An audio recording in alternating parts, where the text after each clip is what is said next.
Hello, I'm Kimberly, and welcome to the weekend edition of the Native News Update. It's Friday, June 28th, and many of the stories you hear here can be found at IndianCountryTV.com. And here's the news for the day from the Associated Press and other Native news sources. President Obama officially established the White House Council on Native American Affairs on June 26th. In an executive order establishing the council, he states its purpose is to promote and sustain prosperous and resilient Native American tribal governments. Membership on the council will consist of the Secretary of the Interior serving as the chair, along with the heads of 30 government agencies such as the Department of Defense, Department of State, Department of Justice, and others. Secretary of the Interior Sally Jewell formally announced the formation of the council at NCAI's mid-year conference in Reno, Nevada on June 27th.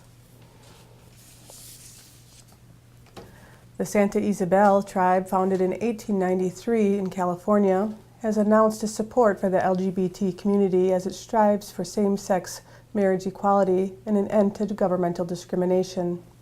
The tribe's announcement comes on the heels of President Obama's speech at the Brandenburg Berlin Gate, as he called for fairness and equality for all, specifically mentioning the LGBT community. Santa Ysabel is one of the only 4 tribes in the U.S. and the only tribe in California to date to recognize same-sex marriage. The tribe's announcement came just before the U.S. Supreme Court's decision striking down the Federal Defense of Marriage Act by a vote of 5-4 and the court's dismissal of Proposition 8, making it possible for same-sex marriages again in California.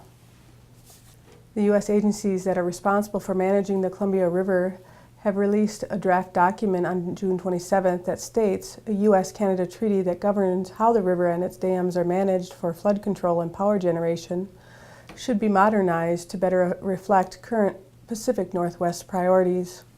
The document is a working draft to offer insight to interested parties and other stakeholders about areas of concern for the treaty going forward. Canada and the U.S. signed the Columbia River Treaty in 1964 to better manage the river to prevent massive flooding in the river's lower reaches and to generate power for both countries. In the U.S., the Bonneville Power Administration and the U.S. Army Corps of Engineers have been working with Northwest stakeholders to develop recommendations for areas where the treaty may need to be changed. Those stakeholders include 4 states, 11 federal agencies, and 15 Native American tribes. A draft recommendation will be released for public comment in September. A final recommendation is due to the U.S. State Department in December 2013. If the proposed plan to construct the Sioux wind project on tribal lands in South Dakota comes to fruition, it would have the capacity to generate more wind energy than all the current wind farms in the state and would be among the largest wind farms in the world.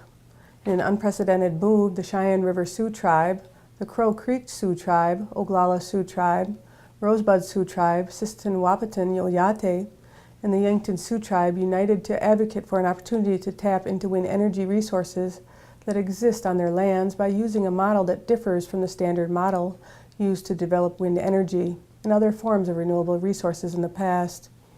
In South Dakota, tribal lands cover 16% of the state and have the capacity to develop as much as 58 gigawatts of power. The Sioux Wind Project has the full support of the Rockefeller Philanthropy Advisors.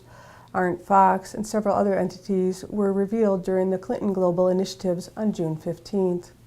But tribal leaders emphasized this announcement is just the beginning of the preliminary process, which could take up to 2 years. The Cook Inlet Tribal Council of Alaska has invested in a video game company, which they say is the first one in the United States owned by Indigenous people. Upper One Games announced its founding this week at the Games for Change Festival in New York. USA Today reports that it will partner with eMedia, a New York-based company founded by former Activision executive, to release 2 titles next year. The tribe's president said they looked to video games instead of other investments because they wanted to connect their efforts to their youth. One title, which is planned for a commercial release, will be based on traditional Alaska stories, though subsequent title efforts will explore other cultures as well. As for the studio's name, Upper One is a play on Lower 48, the term by which Alaskans commonly refer to the contiguous United States. And that's another roundup of news from Indian Country on this edition of the Native News Update. I'd like to thank you for joining me and have a grand day.